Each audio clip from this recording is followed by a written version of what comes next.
My driver, that's Earle. Good night. Said that we got about an hour and 1 hour and 10 minutes, and we'll be traveling along the western side of the island. there we go. 1 hour, 10 minutes. We're gonna get to the Crawfish Bay Estates. Agonic Estates.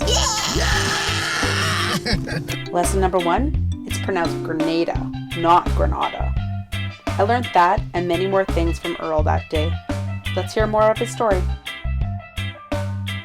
I grew up as a child in Grenada. I took part in almost every activity relating to health, keeping fit and so on. I went to one of the secondary schools, one of the only secondary schools on the island. It was developed by an American by the name of Reverend Shaper, and that's where I went to my secondary school. After that, I moved on to working.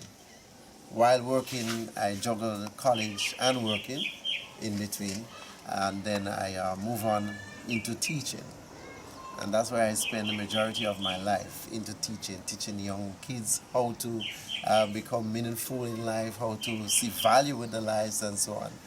And Grenada is a very generally peaceful country. You can go almost anywhere, anytime. Once you have company, you feel safe, you can do everything that you want to do in Grenada. I'm from the rural side of the island. We, at the rural end of the island, we do a lot of agriculture, okay? We play a lot of sport.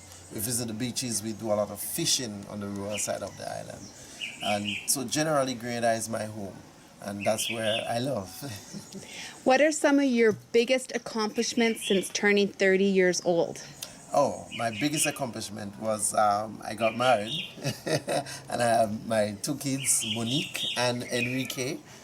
Enrique is 16 and Monique is 12 currently. And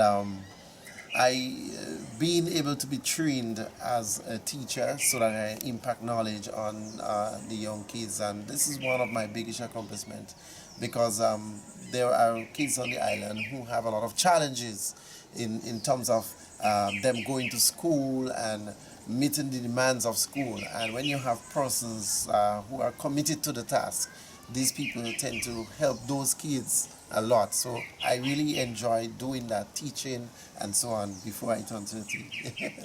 So you teach in the schools, but you also teach somewhere else too. Tell me a little bit about there. Yes, currently I am a project coordinator at the Ministry of Youth, Sport and Religious Affairs.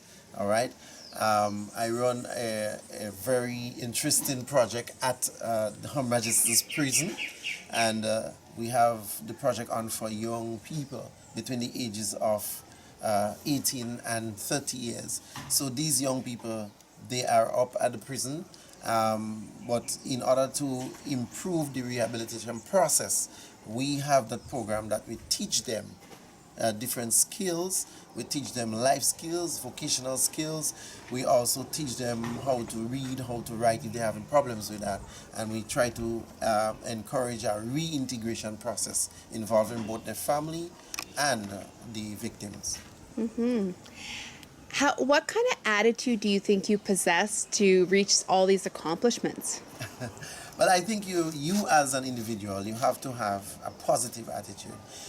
One of the things that I try to be successful with is that of being open-minded and listening to a lot of persons.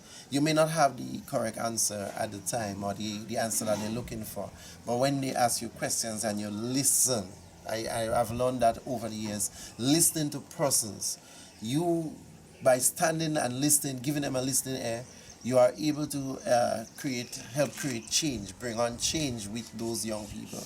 Now, youth are very challenged on the island, but once they're into something meaningful, they would be able to use the skills that they have to develop what they're doing. You know, so as a young person growing up, I've learned to listen a lot to persons, and I learned to work with the situation. I don't complain about the situation. I work with the situation to make it better, because complaining about it doesn't really solve it. Is seeing how you could think outside, at least getting rid of the box, so that you can actually find a solution to the problem. And whoever young person that come to me, I will stop and listen to what they have to say. By just listening alone, it makes a difference. How do you overcome fear and negative thinking? Well, as I say, fear, sometimes I could refer to it as a state of the mind, and putting your mind to work on various challenges and trying to find ways you can solve those problems. It helps you to overcome them. Now, the experiences that you've gained while you're growing up and what your parents have taught you as a taught me as a young person growing up, those things, traits put together, my academic background, my experiences, family, and sitting back and looking at the way how some people live their life, all those put together have taught me a lot of lessons in helping me to overcome those challenges, being afraid of something, and trying to reach to the top. If you could give the world one piece of advice, what would it be? Okay, children and youth, they are important, and everyone deserves an equal chance. And the final question, what are your future plans? Okay, my plans for the future is to continue working with young persons.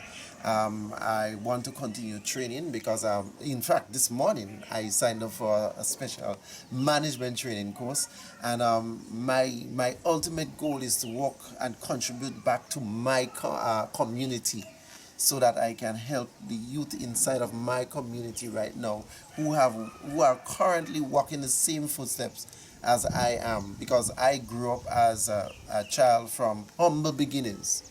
My stepdad, who has been my mentor and my supporter, he is blind, and I grew up with him and learning from him a lot of the traits that he had. I adapted some of those traits and that steered me in the right direction to say, well, somebody who is blind and cannot see could reach thus far.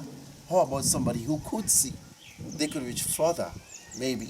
Okay, and he traveling the entire world and so on.